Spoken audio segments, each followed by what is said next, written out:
Charles আর বয়েলসের সমন্বয় সূত্রের একটি এক্সপেরিমেন্ট করতে চলেছি।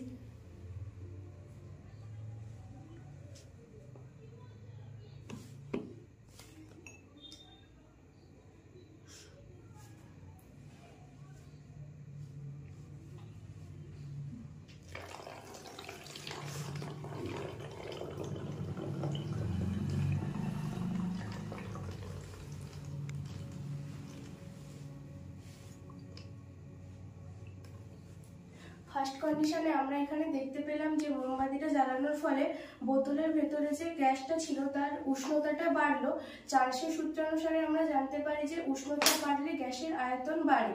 এবং গ্যাসের আয়তন বাড়ার ফলে বয়েলের সূত্রানুসারে আয়তন বাড়লে চাপ কমার কারণে বাইরের যে বেশি চাপটা ছিল, বাইরের বেশি চাপ থেকে গ্যাসটি কম চাপের দিকে আসার কারণে